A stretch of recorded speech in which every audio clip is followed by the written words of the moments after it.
ಇನ್ನು ನೀವು ಕೂಡ ಒಳ್ಳೆ ರ್ಯಾಪರ್ ರೀ, ಬಹಳಷ್ಟು ಸಾಂಗ್ಸ್ಗಳನ್ನ ನೋಡಿದೆ. ಆ್ಯಂಡ್ ನಿಮ್ಮ ಬೆಂಗಳೂರ್ದು songs it's one of my favourite song ಆಯಿತಾ, ಸಕ್ಕತ್ತಾಗಿ ಬರೆದಿದ್ದೀರಾ. ಸೊ ನಿಮ್ಮ ರ್ಯಾಪರ್ ಈಗ ಆ ಜರ್ನಿ ಹೆಂಗೆ ಸ್ಟಾರ್ಟ್ ಆಯಿತು? ಹುಟ್ಟಿನಿಂದಲೇ ಇದು ಬಂತಾ ಅಥವಾ ನಿಮ್ಮ ಒಂದು ಪಾರ್ಟ್ನರಿಂದ ಬಂದಿದ್ದ ಹೇಗೆ ಅಂತ? ಎರಡೂ both answers tick tick. So actually ನಾನು ತುಂಬ ಚಿಕ್ಕ ವಯಸ್ಸಿಂದನೇ ಲೈಕ್ ರ್ಯಾಪ್ ಎಲ್ಲ ತುಂಬ ಕೇಳ್ತಾ ಇದ್ದೆ. ಈ 50 Cent, ಎಮಿನೆಮ್ ಅದೆಲ್ಲ ನಾನು ಸ್ಕೂಲಲ್ಲಿ ಇರ್ಬೇಕಾದ್ರೆ ಕೇಳ್ತಿದ್ದೆ. ಬಿಕಾಸ್ ನಮ್ಮ ಮನೇಲಿ ಎಲ್ಲರೂ ರ್ಯಾಪ್ ಕೇಳ್ತಾರೆ, ಇನ್ಕ್ಲೂಡಿಂಗ್ ನಮ್ಮ father and mother. So full rap culture ಫ್ಯಾಮಿಲಿಯಲ್ಲಿ ಬೆಳೆದಿದ್ದರಿಂದ ನಾನು ರ್ಯಾಪ್ ಕೇಳ್ಕೊಂಡು ಬಂದಿದ್ದೀನಿ. ಆ್ಯಂಡ್ ಅವಾಗಿಂದ ನನಗೆ ಆಸಕ್ತಿ ಇತ್ತು. ನಾನು ಸ್ಕೂಲ್ ಕಾಲೇಜಲ್ಲೆಲ್ಲ ಸ್ವಲ್ಪ ಫ್ರೀ ಸ್ಟೈಲ್ ಮಾಡ್ತಾಯಿದ್ದೆ. ಸೊ ಬಟ್ ನಾನು ಯಾವತ್ತೂ ಅಂದ್ಕೊಂಡಿರಲಿಲ್ಲ ನಾನು ರ್ಯಾಪರ್ ಆಗಬೇಕು ಅಂತ. ಆ್ಯಂಡ್ ದೆನ್ ಸ್ಲೋಲಿ ಏನಾಯಿತು, ಇವ್ರಿಗೆಲ್ಲ ನೋಡಿದ್ಮೇಲೆ ನನಗೂ ಐ ಗಾಟ್ ಇನ್ಸ್ಪೈರ್ಡ್. ಇಷ್ಟು ಚೆನ್ನಾಗಿ ಸಖತ್ತಾಗಿ ಮಾಡ್ತಾರಪ್ಪ ನಮ್ಮ ಕನ್ನಡಿಗರು, ಕನ್ನಡದಲ್ಲಿ ರ್ಯಾಪ್ ಮಾಡ್ತಿದ್ದಾರೆ ಅಂತ. ಬಿಕಾಸ್ ನಾನು ಮೊದಲು ಬರೀ ಇಂಗ್ಲೀಷಲ್ಲಿ ಕೇಳ್ತಿದ್ದೆ, ಅದು ಬಿಟ್ಟರೆ ಹಿಂದಿಯಲ್ಲಿ ಕೇಳ್ತಾ ಇದ್ದೆ. ಸೊ ನಾನು ಫುಲ್ ರಿಸರ್ಚ್ ಮಾಡಿದಾಗ ಇವ್ರ ಬಗ್ಗೆ ತಿಳ್ಕೊಂಡ್ಮೇಲೆ ನಾನು ಇನ್ಸ್ಪೈರ್ ಆಗಿ ನಾನು ಕನ್ನಡಲ್ಲಿ ಮಾಡಬೇಕು ಅಂತಂದ್ಬಿಟ್ಟು ನಾನು ಒಂದು ಚಿಕ್ಕದಾಗಿ ಒಂದು ಸಾಂಗ್ ಮಾಡಿದ್ದೆ. ಆವಾಗ ನಾನು ಇನ್ನೂ ರ್ಯಾಪರ್ ಆಗಿರಲಿಲ್ಲ, ಅದಕ್ಕಿಂತ ಮುಂಚೆನೇ ಇವ್ರಿಗೆ ನಾನು ಕೇಳಿಸ್ಬಿಟ್ಟು ಹೇಗಿದೆ ಇದೆ ಅಂತ ಕೇಳಿದೆ. ದೆನ್ ಇವರು ತುಂಬ ಚೆನ್ನಾಗಿದೆ, ನೀವು ಮಾಡಬೇಕು ಅಂತ ನಂಗೆ ಫುಲ್ ಪ್ರೋತ್ಸಾಹ ತುಂಬಿಸಿದ್ರು, ಕೊಟ್ಟರು. ಸೊ ನಾನು ಓಕೆ ಫೈನ್ ನಾನು ಮಾಡ್ತೀನಿ ಅಂತ ಮಾಡಿದೆ. And that's how it started. ಒಂದು 3 ಇಯರ್ಸಿಂದ ಮಾಡ್ತಾಯಿದ್ದೀನಿ ಕಂಟಿನ್ಯೂಸ್ ಆಗಿ. ಆ್ಯಂಡ್ ಪ್ರತಿಯೊಂದು ಸಾಂಗೂ ನನಗೆ ಏನೋ ಒಂದು ಹೊಸದಾಗಿ ಕಲಿಸ್ಕೊಡ್ತಾ ಇದೆ, ಏನೋ ತುಂಬ ಕಲಿತಾ ಇದ್ದೀನಿ, ಹಾಗೆ ತುಂಬ ಚೆನ್ನಾಗಿ ಮಾಡ್ತಾಯಿದ್ದೀನಿ ಅಂತ ಅನಿಸುತ್ತೆ ನನಗೆ. ಸೊ ಫುಲ್ ಡೆಡಿಕೇಶನ್ ನಮ್ಮ ಕರ್ನಾಟಕಗೆ, ನಮ್ಮ ಭಾರತ ದೇಶಕ್ಕೆ, ನಮ್ಮ ಎಲ್ಲರೂ ಹೆಣ್ಮಕ್ಳಿಗೆ ನಾನು ಮೇನ್ ರೆಪ್ರೆಸೆಂಟ್ ಮಾಡ್ತಾಯಿದ್ದೀನಿ ನನ್ನ ರ್ಯಾಪ್ ಮುಖಾಂತರ. ಸೊ ಅದು ಹಂಗೆ ನಡೀತಾ ಇದೆ. ಸೊ ಒಬ್ವಿಯಸ್ಲಿ ಇವರು ನನಗೆ ಒಂದು ಆ್ಯಡೆಡ್ ಅಡ್ವಾಂಟೇಜೇ. ಸೊ ಇವರಿಂದನೂ ನಾನು ಇನ್ಸ್ಪೈರ್ ಆಗಿದ್ದೀನಿ. ಸೊ ಎಲ್ಲಾನು ಎವ್ರಿಥಿಂಗ್ ಐ ಹ್ಯಾವ್ ದ. ನಾನು ಇವರಿಂದ ಇನ್ಸ್ಪೈರ್ ಆಗೋದು, ಇವ್ರು ಬರೀ ಸ್ವಲ್ಪ ಡೌ ಕಚ್ತಾ ಇದ್ದಾರೆ. ಸೊ ತುಂಬ ಇನ್ಸ್ಪೈರ್ ಮಾಡ್ತಾರೆ. ಯಾಕಂತ ಅಂದರೆ ನಾನೇ ಅಷ್ಟು ಕನ್ಸಿಸ್ಟೆಂಟ್ ಇಲ್ಲ.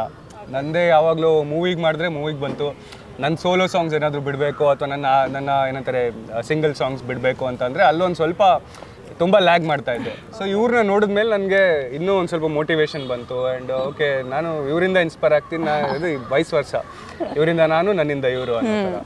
ಓಕೆ, ಇನ್ನೊಂದು ಕ್ಯೂರಿಯಾಸಿಟಿ ಪ್ರಶ್ನೆ ಇದು, ನೀವು ಕೂಡ ರ್ಯಾಪರ್ ಆಗಿದೆ ಹೇಗೆ ಅನ್ನುವಂಥ ವಿಚಾರ, ಮತ್ತು ಹುಟ್ಟಿನಿಂದಲೇ ಬರುವಂಥದ್ದಾ ಇದು ಹೇಗೆ ಅಂತ?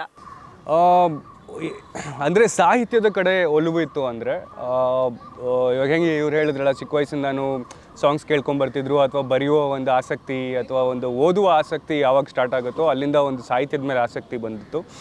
ಹಾಗೆ ಹೇಳಬೇಕಂದ್ರೆ ನಮ್ಮ ತಂದೆ ತಾಯಿ ಇಬ್ಬರು ಕೂಡ ಆಥರ್, ಅಂದರೆ ಇಬ್ಬರು ಬರೀತಿದ್ರು ಅವಾಗ ಅವ್ರು ಮೀಟ್ ಆಗಿದ್ದು ಹಾಗೇನೆ, ಅವ್ರದ್ದು ಲವ್ ಮ್ಯಾರೇಜ್. ಅವ್ರು ಮೀಟ್ ಮಾಡಿದ್ದು ಅದೇ ರೀತಿಯಿಂದ ಯಾವುದೋ ಒಂದು ಸಾಹಿತ್ಯ ಸಮ್ಮೇಳನದಲ್ಲಿ ಮೀಟ್ ಆಗಿದ್ದವರು. ಆ್ಯಂಡ್ ಹಾಗೆ ಹೋಗ್ತಾ ಹೋಗ್ತಾ ನನಗೆ ಅಷ್ಟೊಂದೇನು ಆಸಕ್ತಿ ಇರಲಿಲ್ಲ. 4ನೇ ತರಗತಿ ಅನಿಸುತ್ತೆ, 4th ಸ್ಟ್ಯಾಂಡರ್ಡಲ್ಲಿ ನಾನು ಫಸ್ಟ್ ಒಂದು ಪದ್ಯ ಬರೆದಿದ್ದೆ. ತರಂಗ ಅಂತ ಮ್ಯಾಗ್ಝೀನ್ ಇತ್ತು, ಅದಕ್ಕೆ ಒಂದು ಮಳೆ ಅಂತ ಒಂದು ಪದ್ಯ ಬರೆದಿದ್ದೆ. ಅದು ಫೀಚರ್ ಎಲ್ಲ ಆಗಿತ್ತು. ಅಲ್ಲಿ 200 ರೂಪಾಯಿ ಏನೋ ಕಾಸು ಬಂದಿತ್ತು ಫಸ್ಟ್ ಟೈಮ್ ಎವರ್ ಕಳಿಸಿದ ತಕ್ಷಣ. ಅವಾಗಿಂದ ಒಂದು ಒಲವಿತ್ತು. ಕಾಲೇಜ್ ಬಂದಮೇಲೆ ಅನ್ಸ್ತಾಗ ಸ್ಟಾರ್ಟ್ ಆಯಿತು ಬೇರೆದೇ. ಹೇಗೆ ಹೇಳಿದ್ರಲ್ಲ, ಎಮಿನೆಮ್ ಆಗಲಿ ಅಥವಾ 50 Cent ಆಗಲಿ, ತಮಿಳಲ್ಲಿ ಒಂದು ರ್ಯಾಪ್ ಗ್ರೂಪ್ ಇತ್ತು ಯೋಗಿ ಬಿ ಆ್ಯಂಡ್ ನಕ್ಷತ್ರಮ್ ಅಂತ, ಅವರು 20 ವರ್ಷದಿಂದ ಮಾಡ್ಕೊಂಬಂದಿದ್ದಾರೆ. ಅವರು ಆಗಲಿ ಅಥವಾ ಅರ್ಬನ್ ಲ್ಯಾಡ್ಸ್ ಅಂತ, ಅವ್ರನ್ನ ಎಲ್ಲ ಇಂಟರ್ವ್ಯೂಗೆ ಹೋದ್ರು ಅದೊಂದು ಹೇಳ್ತೀನಿ. Urban lads one of the first ever Kannada wrappers. ಅವ್ರನ್ನೆಲ್ಲ ನೋಡಿ ನನಗೂ ಅನಿಸ್ತಾಯಿತ್ತು, ಈ ಪದ್ಯ ಈ ಕವಿತೆ ಏನು ಬರಿತೀವಿ ಅದನ್ನೇ ಒಂದು ಸ್ವಲ್ಪ ಫಾಸ್ಟಾಗಿ ರಿದಮ್ ಆಗಿ ಹಾಡಿದ್ರೆ ಅದೇ ರ್ಯಾಪು ಬೇಸಿಕ್ಲಿ, ರೈಟ್? ಇವಾಗ ಕುವೆಂಪು ಅವ್ರು ಬರೆದಿರೋ ಬಸವಣ್ಣ ವಚನಗಳೇ ಒಂದು ಸ್ವಲ್ಪ ನಾವು ಟೆಂಪೋನಲ್ಲಿ ಜಾಸ್ತಿ ಮಾಡಿ ಹಾಡಿದ್ರೆ ಅದು ರ್ಯಾಪ್ ಥರನೇ ಕೇಳುತ್ತೆ.